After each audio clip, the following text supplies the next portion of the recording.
Aujourd'hui, je soutiens la candidature de François de Rugy à la primaire de la gauche. François de Rugy incarne une écologie positive, apaisée, rassembleuse. Je soutiens François de Rugy car il a une vision positive de ce que doit être la France. Je soutiens François de Rugy qui est très proche de ses concitoyens. C'est un vrai militant écologiste qui est bien dans la ligne de ce qu'ont été les combats et les positions des écologistes français depuis des décennies. Je soutiens François de Rugy à la primaire de la gauche et des écologistes parce que je soutiens l'écologie. Mon souhait, c'est de soutenir une écologie politique, concrète, pragmatique et réaliste. Et c'est important de pouvoir s'inscrire dans une dynamique tous ensemble autour de François. Pour une écologie cohérente, dans une gauche responsable et ambitieuse. Parce que c'est quelqu'un d'intègre, de bosseur, de cohérent, de bon sens. Je soutiens sans ambiguïté François de Rugy parce que j'adhère complètement aux valeurs qu'il défend. Je soutiens François de Rugy parce que c'est un homme d'engagement, parce que c'est un homme passionné, parce que c'est un homme qui dit et qui fait. François de Rugy, c'est le seul candidat qui est capable de défendre les idées écolos à cette primaire. D'autre part, je lui fais confiance pour porter avec toute son énergie l'écologie au plus haut. Je soutiens François de Rugy à la primaire de la gauche au mois de janvier. Je le sais engagé et sincère pour porter les valeurs de l'écologie politique. Il incarne la nouvelle génération et je me sentirai vraiment représenté par François. Dans cette primaire, ce sera le seul à défendre les valeurs de l'écologie, une écologie des solutions, une écologie de l'action, une écologie de proximité. Je suis convaincu que sans lui, la question de l'écologie politique serait profondément absente. Je soutiens la candidature de François de Rugy pour plusieurs raisons. Parce qu'il est abordable, à l'écoute des gens. Écologiste de tout temps, il saura défendre des thèmes qui nous sont chers. Parce que sinon il n'y aura pas d'écologie dans cette campagne présidentielle.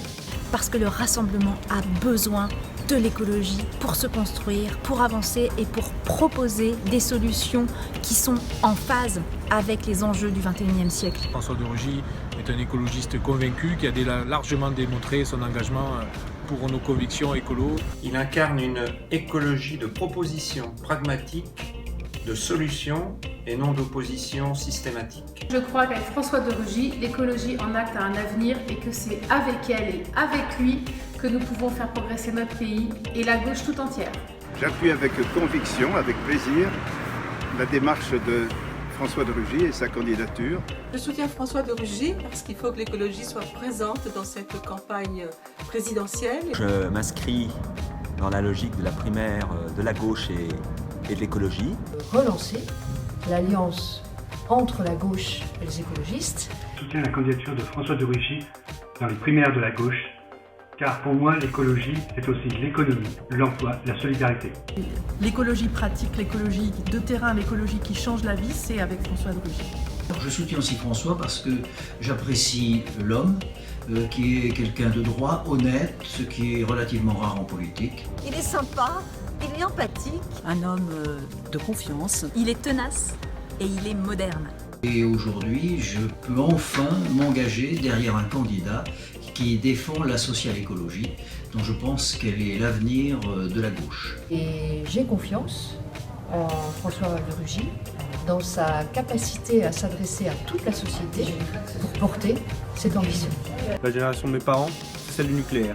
Moi, je veux que la mienne, ce soit celle du renouvelable. Il a choisi une position d'efficacité dans un paysage politique difficile, d'être là où se prennent les décisions, plutôt qu'à l'extérieur dans des positions stériles. Ce sera un candidat réaliste de l'écologie pragmatique et propositionnelle. Parce que ce qu'on a besoin, c'est une écologie de proposition et une écologie de solution. Et pour cette raison-là, je soutiens François de Rugy. Pour une écologie politique efficace. Pour moi, c'est François de Rugy. J'espère que nous gagnerons la primaire du PS et qu'il portera les couleurs de la gauche. Celui qui pourra porter le plus loin possible le projet de l'écologie dans la primaire de la gauche. Ce sera François de Rugy et c'est lui que je soutiendrai. C'est François de Rugy. Bravo à François et bonne route à lui. François de Rugy est le candidat de l'écologie. Allez, François.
Merci beaucoup pour tous ces messages de soutien.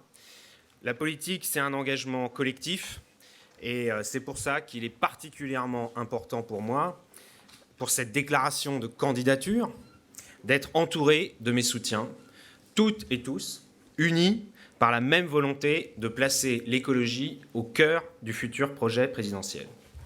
Je suis candidat à la primaire de la gauche parce que je veux défendre, alors que la France pourrait céder à la tentation de la régression, je veux défendre le progrès. Je suis candidat parce que je crois qu'aujourd'hui, plus que jamais, le progrès, c'est l'écologie. Je suis candidat parce que je crois qu'aujourd'hui, plus aucun candidat déclaré ou potentiel ne peut prétendre rassembler la gauche et les écologistes. Aucun candidat ne s'impose naturellement comme un rassembleur. Je suis candidat parce que j'ai toujours pensé que la primaire était la meilleure façon de préparer l'élection présidentielle.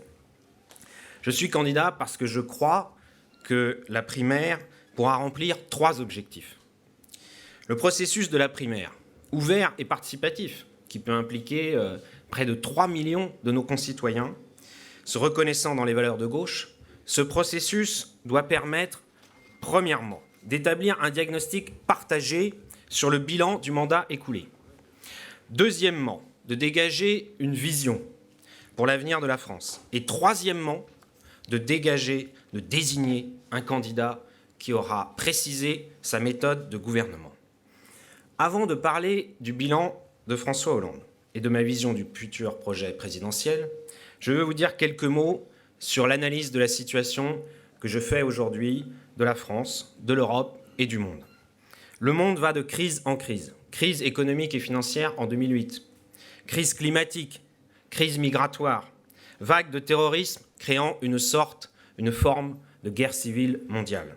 Face à ces crises, les institutions internationales semblent impuissantes. L'Union européenne a trop souvent paru paralysée. Face à ce monde qui fait peur, la tentation du repli existe. De Donald Trump aux États-Unis jusqu'à Boris Johnson en Grande-Bretagne, des mouvements nationalistes et populistes partout en Europe, jusqu'aux fondamentalistes islamistes, cette tentation de la régression existe partout dans le monde. La France n'échappe malheureusement pas à cette tentation. La forte progression du Front National est là pour nous le rappeler élection après élection. La campagne menée par Nicolas Sarkozy pour la primaire de la droite en est une autre manifestation. La collusion d'une partie de la droite et de l'extrême droite dans une même campagne contre l'accueil des migrants en France en est une autre expression tristement concrète. Si la gauche n'a pas un projet clair, la tentation de la régression emportera tout le débat politique. Si la gauche ne défend pas une société libre, ouverte et tolérante, si la gauche ne défend pas la laïcité, la tentation de la régression peut installer des politiques de fermeture et de discrimination. Je suis candidat pour mener un combat pour les valeurs républicaines, un combat pour l'égalité femmes-hommes, un combat pour la laïcité. Ce combat pour les valeurs, il est intellectuel bien sûr, éducatif aussi, mais il est avant tout politique. Si la gauche ne défend pas la solidarité, la tentation de la régression égoïste et inégalitaire emportera la protection sociale. Je suis candidat pour défendre la solidarité, parce que je suis convaincu qu'il n'y a pas de société unie sans solidarité. Pour mener la transition écologique, je ne m'en remets pas au chacun pour soi. Je défendrai le choix de la solidarité. Si la gauche ne défend pas la construction européenne, la tentation de la régression peut enclencher un mouvement de déconstruction de l'Union européenne.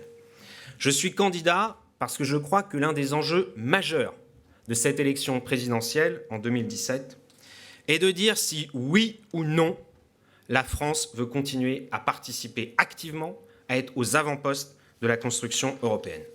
Et quand j'entends un des candidats à la primaire de la gauche dire que s'il est élu, il ira renégocier tous les traités européens, en menaçant par ailleurs de les dénoncer, y compris en envisageant la sortie de l'euro, je me dis qu'il faut une voix claire et forte pour dire qu'il n'y aura aucune politique de progrès humain pour la France en se repliant ou en s'isolant. La primaire sera un temps d'explication et de confrontation sur le bilan du mandat de François Hollande. La primaire ouvre le débat sur ce qui a été fait ou n'a pas été fait, sur ce qui a réussi ou sur ce qui a échoué. Le bilan, c'est maintenant. Sur le bilan, je ne tomberai ni dans le dénigrement systématique, ni dans le béni oui-oui. Ne comptez pas sur moi pour proclamer que le bilan est indéfendable. Depuis 2012, de nombreuses avancées ont été votées.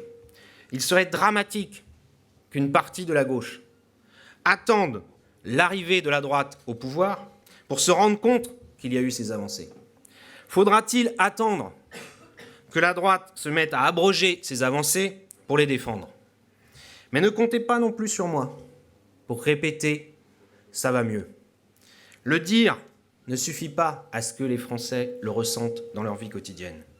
Le temps est venu de tirer ensemble, dans cette primaire, un bilan sans concession du mandat écoulé. C'est la condition indispensable pour que la gauche puisse renouer avec les Français. Sur le bilan, comme sur le projet, je tiendrai un langage de vérité, je ferai œuvre de parler vrai. Je dirai les avancées ou les acquis. Le redressement des comptes de la Sécu, sans mesure d'austérité. Le rétablissement de la possibilité de partir à 60 ans pour les carrières longues. Le compte pénibilité, le compte personnel d'activité, le droit à la formation tout au long de la vie, les droits rechargeables pour les demandeurs d'emploi, la complémentaire santé pour tous les salariés et beaucoup d'autres mesures de solidarité. Avec Emma Cosse aujourd'hui et d'autres ministres du logement auparavant, nous avons voté des avancées importantes, concrètes pour les locataires et donné de nouveaux moyens pour le logement social. En matière d'écologie, je défendrai face à la droite, mais aussi face à certains candidats de la primaire de la gauche. La loi de transition énergétique, la loi sur la biodiversité, définitivement adoptée il y a quelques semaines grâce à ton action déterminée, Barbara, au gouvernement. Je n'oublie pas la création de la contribution climat-énergie, alors qu'elle avait été abandonnée sous le gouvernement Fillon, sous la présidence Sarkozy. La négociation, la signature et la ratification de l'accord de Paris sur le climat est évidemment une grande avancée qui a fait de la France une puissance environnementale sur la scène internationale. Le remettre en cause, cet accord de Paris, comme le propose non seulement Marine Le Pen, qui a voté contre au Parlement européen, mais aussi Nicolas Sarkozy, serait non seulement une terrible régression, mais ce serait aussi faire perdre à la France ce rôle de leader international sur les questions environnementales.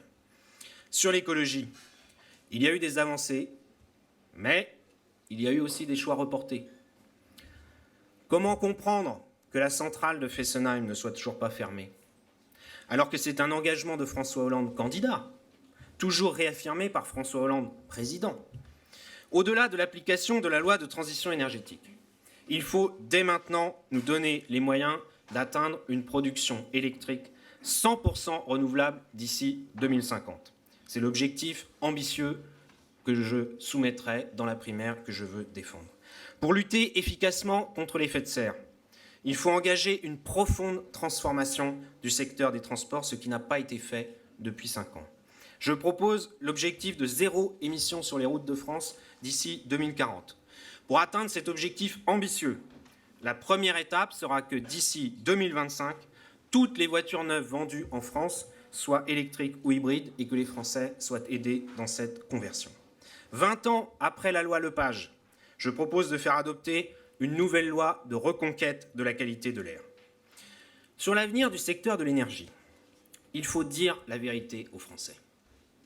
EDF, plombé par la fuite en avant dans le nucléaire, le fiasco de l'EPR de Flamanville, EDF est en très grand danger, il faut le dire.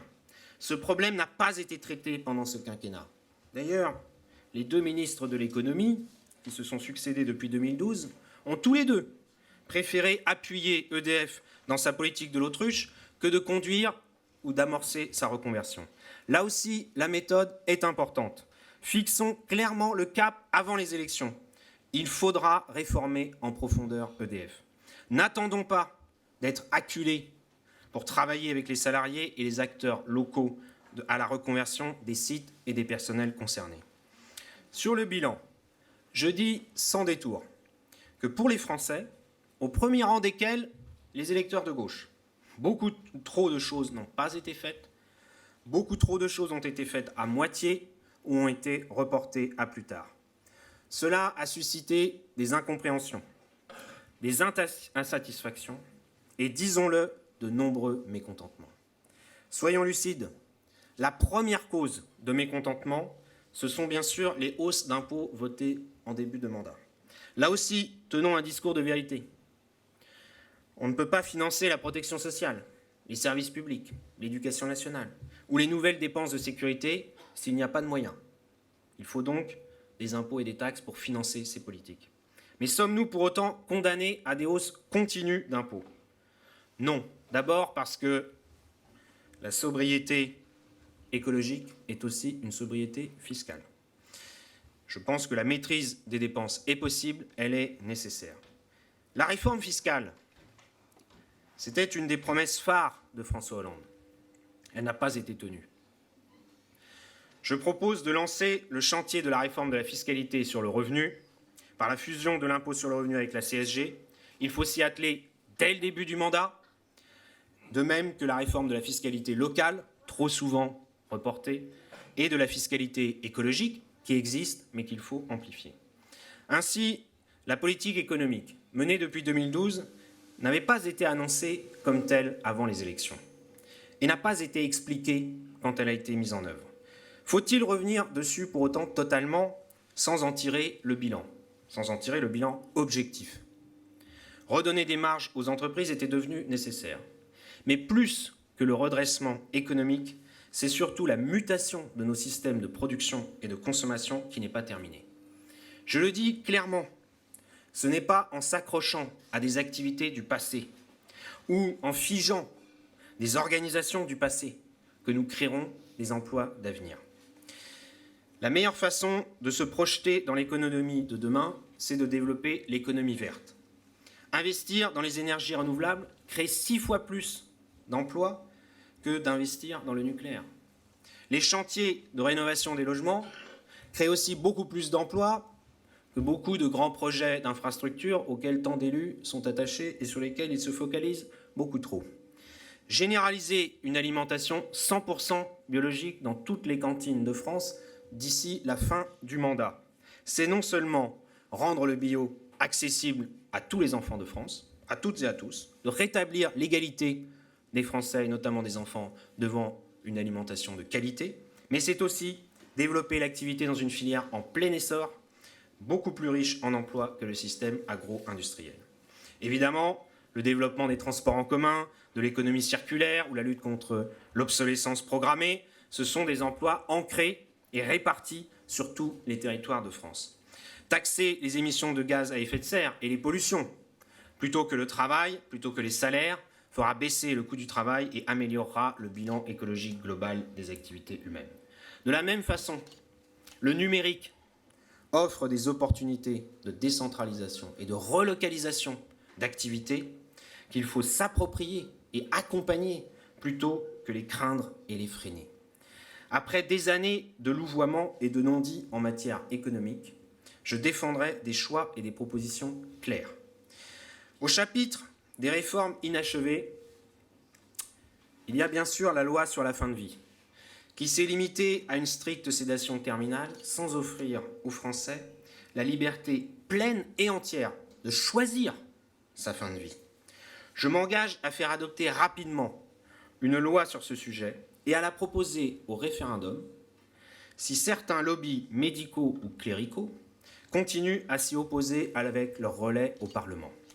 Et chacun jugera de la clarté, de la sincérité des différents candidats à la primaire de la gauche sur ce sujet. Pour ma part, ma position n'est pas nouvelle, puisque je suis co-signataire et que j'ai voté la proposition de loi de Véronique Massonneau. Enfin, au sujet du bilan, il y a eu les rendez-vous manqués. Si je ne devais en retenir qu'un, ce serait l'absence de réforme de la décentralisation et le recul devant les différentes couches de conservatisme qui constituent le millefeuille politico-administratif français.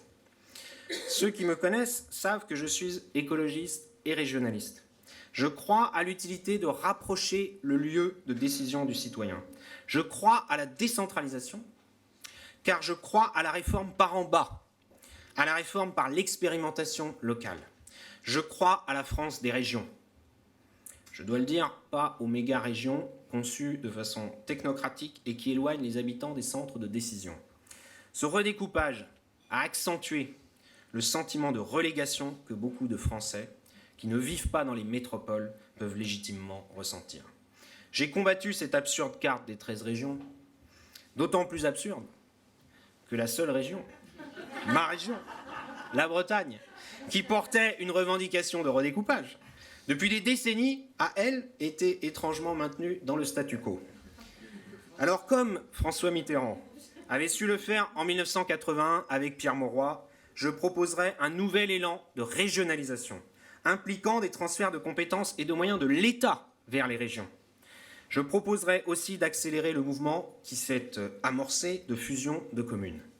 Une élection présidentielle est le moment de dire aux Français où l'on va, où l'on veut aller. Pour cela, il est bien, il me paraît normal, de dire d'où l'on vient. Cela est d'autant plus nécessaire que je connais les préjugés que suscite mon nom. Il faudrait bannir tous les préjugés, sur tous les patronymes d'ailleurs. On en souffre assez, mais il faut bien reconnaître qu'ils ont la vie dure. Depuis que j'ai été élu adjoint au maire de Nantes en 2001, puis député en 2007, j'ai souvent repensé à mon grand-père maternel, instituteur de la Troisième République, fils de mineur de charbon en Lorraine et, je dois le dire, fidèle électeur socialiste. J'ai souvent pensé à ma grand-mère maternelle, fille d'une famille de paysans. Paysans qui, justement, n'aimaient pas les rouges, comme on disait à l'époque pour les gens de gauche. J'ai souvent pensé à ma grand-mère paternelle, qui a dû élever seule ses 3 enfants, parce que mon grand-père paternel, militaire de carrière, est mort en service à moins de 40 ans. Je n'ai jamais oublié tout ce que mes parents, tous deux enseignants, ont pu m'apporter en me soutenant pour faire des études ou en m'éveillant à l'écologie. Je leur dois beaucoup en la matière. Je vous dis ces quelques mots plus personnels. C'est parce que l'histoire de notre pays vient toujours s'imbriquer dans l'histoire personnelle de chacune et chacun d'entre nous. Issu de la classe moyenne, je suis comme ces millions de Français qui ont pu profiter d'un progrès social, individuel, familial et collectif, notamment grâce à l'école. L'école publique, laïque, gratuite et obligatoire. Grâce aussi à un enseignement supérieur accessible, où il n'y a pas de sélection par l'argent. Or, disons-le, cette perspective de progrès social, elle n'est plus aujourd'hui partagée par de nombreux Français, qui n'y croient plus, qui vivent ce que les statistiques confirment. La France se retrouve à nouveau dans une situation où chacun peut avoir le sentiment qu'il sera assigné toute sa vie à ses origines, à son milieu social de naissance. Pire, le système éducatif français reproduit les inégalités de naissance quand il ne les aggrave pas. N'oublions pas que les enfants d'ouvriers représentent aujourd'hui à peine plus de 10% des effectifs de l'enseignement supérieur, alors qu'ils représentent 29% de leur génération. C'est pourquoi je place au premier rang des priorités politiques la réussite scolaire et éducative, la formation initiale et la formation continue tout au long de la vie. C'est l'avenir de chacune et chacun d'entre nous qui est en jeu, bien sûr, mais c'est aussi l'avenir de la France qui est en jeu. C'est enfin la cohésion sociale de notre pays qui est en jeu. Il faudra continuer à consacrer des moyens importants à l'éducation et à la formation, et les défendre face aux offensives de la droite, particulièrement conservatrices et réactionnaires dès que l'on parle de l'école. Mais l'expérience de ce quinquennat le confirme une fois de plus. L'augmentation des moyens ne suffit pas. L'augmentation des postes ne fait pas une politique en soi. C'est aussi l'organisation de l'éducation nationale, les méthodes de travail et les aides à l'orientation qui doivent être réformées pour faire reculer ces inégalités. Là aussi, le rôle du politique n'est pas de décréter une réforme d'en haut. ou de dicter leur conduite aux enseignants depuis les bureaux du ministère de l'Éducation nationale, mais de créer un environnement qui favorise et récompense l'innovation et l'expérimentation à l'échelle de chaque établissement au service de la réussite de tous les élèves. Pour cela, il faut savoir défendre les enseignants et plus généralement les fonctionnaires. Il est temps de défendre les fonctionnaires face aux attaques politiques de la droite. Chacun peut voir que les candidats à la primaire de la droite se sont lancés dans une surenchère anti-fonctionnaire et il faut y répondre avec force. Il est temps aussi de défendre les fonctionnaires, individuellement et même judiciairement, face aux attaques violentes dont ils sont la cible dans l'exercice de leur mission. Mon sentiment est que la gauche ne défend pas assez les fonctionnaires. Ils sont pourtant en première ligne face à la montée des violences. Fonctionnaires de police, médecins et infirmiers de l'hôpital public, enseignants et personnels de direction des collèges et des lycées, agents de la Poste, agents de la SNCF, agents des sociétés de transport urbain, toutes et tous sont la cible d'actes de violence insupportables et inacceptables. En tant que candidat à l'élection présidentielle, je m'engage personnellement à ce que l'État mène une politique acharnée pour assurer la sécurité de ses agents par des mesures de précaution, de prévention, mais aussi par des mesures de protection et des poursuites judiciaires systématiques. Candidat écologiste à la primaire, je tiendrai, comme je l'ai toujours fait, un discours clair et ferme en matière de sécurité. Je refuse tout à la fois les gesticulations et les surenchères de la droite et de l'extrême droite, mais aussi le déni de réalité, qui caractérise parfois une certaine gauche. Les propositions de la droite feraient reculer la République sans faire avancer la sécurité. Mais le déni de réalité est aussi un manque de respect pour ce que vivent nos compatriotes qui peuvent alors être tentés de se tourner vers les discours simplistes. Cela alimente à son tour la tentation de la régression. La préoccupation des Français en matière de sécurité est forte. Elle est légitime. Il n'y a pas de vivre ensemble ou de qualité de vie sans sécurité et tranquillité publique. Mes propositions en matière de sécurité reposeront sur 4 piliers: précaution, prévention, protection et pénalisation. Tout le monde comprend bien qu'il faut prendre toutes les mesures de précaution face aux risques et aux menaces nouvelles, notamment terroristes. Des actions de prévention sont aussi indispensables. Il faut toujours le rappeler en matière de lutte contre l'insécurité. Ce sont même sans doute les plus efficaces sur le long terme. Elles sont indissociables des politiques d'éducation et de solidarité. Les mesures de protection des Français doivent être incontestables. Les Français veulent que l'État les protège, et c'est bien normal. C'est en effet la fonction première de tout État. Cela doit nous conduire à mieux organiser nos outils de protection et de défense. La police, la gendarmerie, l'armée. Il faut les adapter aux nouvelles menaces. Il faudra mieux articuler ce que l'on peut appeler la coproduction de sécurité entre tous ceux qui contribuent à la sécurité. Il faudra recréer une police de proximité, avec un objectif de partage des tâches clair entre gendarmerie, police nationale et police municipale. Enfin, il faudra lutter contre l'impunité et le sentiment d'impunité. Ce sentiment mine la vie en société. Tout acte de délinquance ou de violence doit faire l'objet d'une réponse pénale. Sans quoi l'idée que l'impunité règne s'installera et cela créera un sentiment d'injustice inacceptable.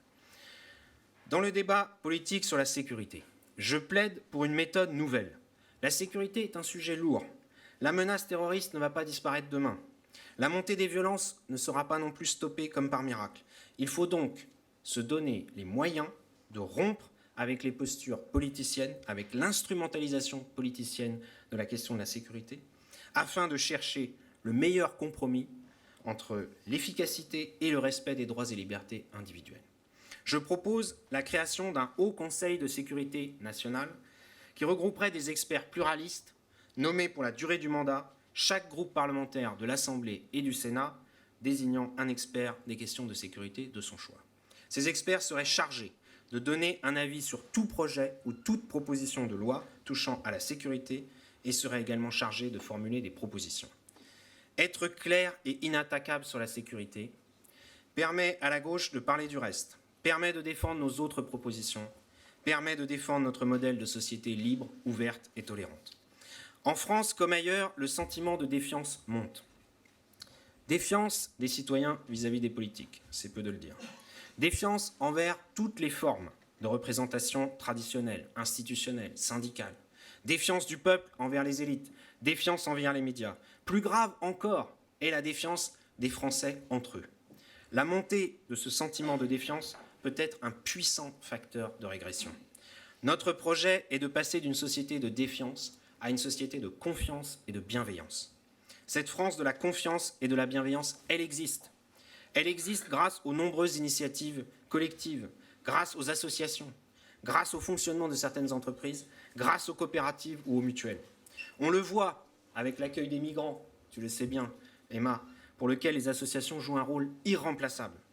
Ce tissu associatif, qui peut être aussi bien à but social qu'économique, à but sportif que culturel, c'est une formidable richesse pour notre pays. C'est une force qui vient de loin, qui résiste au temps et qui se renouvelle. Aujourd'hui, plus que jamais, il faut s'appuyer sur cette richesse, la conforter, la développer, la renouveler. Ma conviction est que les politiques doivent savoir s'appuyer sur les associations, contractualiser avec elles, à la fois pour que s'épanouissent de nombreuses initiatives, mais aussi pour gérer de nombreux services. La France des associations, des mutuelles et des coopératives a un grand avenir devant elle. Elles permettent de faire avec les citoyens, plutôt que de faire à leur place. L'engagement bénévole doit être valorisé et récompensé. C'est le sens de notre proposition de service civique universel pour les jeunes. C'est également pour cela que je propose que l'on puisse transformer de la réduction du temps de travail en temps d'engagement associatif valorisé ou de faciliter les années sabbatiques passées dans une association. Depuis des années, revient régulièrement en France, comme dans d'autres pays, le débat sur l'identité nationale. Je sais que souvent, à gauche, ce débat a été craint ou éludé. Ce questionnement des Français sur leur identité et la place de la France dans le monde, ce questionnement, il est pourtant bien réel. Si face à cette préoccupation, la gauche ne propose pas au pays une vision, une réponse, alors seule la voix de la crispation identitaire et du repli nationaliste ou religieux sera entendue. On a pour habitude de dire que la France est une idée. Ce sont évidemment des valeurs, celles de la République, liberté, égalité, fraternité, laïcité. Ces valeurs sont un projet à elles toutes seules. Être français suppose évidemment de partager ces valeurs que nous avons reçues en héritage de notre histoire. Être français, c'est aussi, rappelons-le, peut-être est-ce notre identité d'écologiste qui nous amène à le dire. Être français, c'est avoir en partage un territoire. Ce sont des paysages, ce sont des espaces que nous avons reçus en héritage, cette fois-ci de la nature. La nature n'a pas fixé de frontières et la préservation de ce patrimoine commun ne peut pas se concevoir, ne peut pas se faire replier derrière des frontières. Tout Français, toute personne qui vit en France, en métropole comme en outre-mer, a ce territoire si varié et si riche en commun. C'est notre premier creuset pour vivre ensemble que de partager ce territoire qui n'appartient à personne et appartient à tout le monde.